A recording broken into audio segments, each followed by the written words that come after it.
ಪ್ರೀತಿಸಿದ್ದೇ ಆದರೆ ಪುಟಾಣಿಯ ಅಮ್ಮನ ಸಾವಿಗೆ ನಾನೇ ಕಾರಣ ಅಂತ ನನ್ನ ಮೇಲೆ ಅಪವಾದ ಹೊರಿಸ್ತಿದ್ನ, ನನ್ನ ಮೇಲೆ ಕೈ ಮಾಡ್ತಿದ್ನ. ಒಂದು ವೇಳೆ ಪಪ್ಪ ಹೇಳಿದ ಹಾಗೆ ಅವನಿಗೆ ನನ್ನ ಮೇಲೆ ಪ್ರೀತಿ ಇರದಿದ್ದರೆ ನಾನು ಹಾಸ್ಪಿಟಲ್ನಲ್ಲಿದ್ದಾಗ ಅವನಿಗೆ ಯಾಕೆ ನೋವಾಗಬೇಕಿತ್ತು? ಅಯ್ಯೋ, ಇದೇನು ನಡೀತಿದೆ? ನನಗಂತೂ ಏನೂ ಅರ್ಥ ಆಗ್ತಿಲ್ಲ. ಯಾರ ಮಾತು ನಿಜ? ಪಪ್ಪ ಹೇಳಿದರು ಏಡಿ ನನ್ನನ್ನು ಪ್ರೀತಿಸೋ ವಿಷಯ ಸಹನಾ ಹೇಳಿದ್ಲು ಅಂತ. ಅಂದರೆ ಸಹನಾಳಿಗೆ ಏಡಿ ಮೊದಲೇ ಪರಿಚಯನಾ?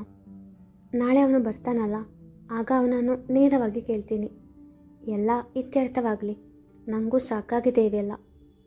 ರಾತ್ರಿ ಪೂರ್ತಿ ಯೋಚನೆಯಲ್ಲಿ ಕಳೆದವಳು ಮುಂಜಾನೆಯಷ್ಟರಲ್ಲಿ ನಿದ್ದೆಗೆ ಜಾರಿದ್ದಳು. ಅವಳು ಬೆಳಗ್ಗೆ ಎಚ್ಚರಗೊಂಡಿದ್ದು 10 ಗಂಟೆಗೆ. ಓ, ಆಗಲೇ 10 ಗಂಟೆ ಆಗಿದೆ. ಇವತ್ತು ಅವನು ಮತ್ತು ಪುಟಾಣಿ ಬರ್ತಾರೆ ಎಂದುಕೊಂಡು ಬಾತ್ರೂಮ್ ಹೊಕ್ಕವಳು ಸ್ನಾನ ಮುಗಿಸಿ ಬಂದಳು. ಟೀ ಶರ್ಟ್ ಹಾಗೂ ಪೈಜಾಮದಲ್ಲಿದ್ದವಳಿಗೆ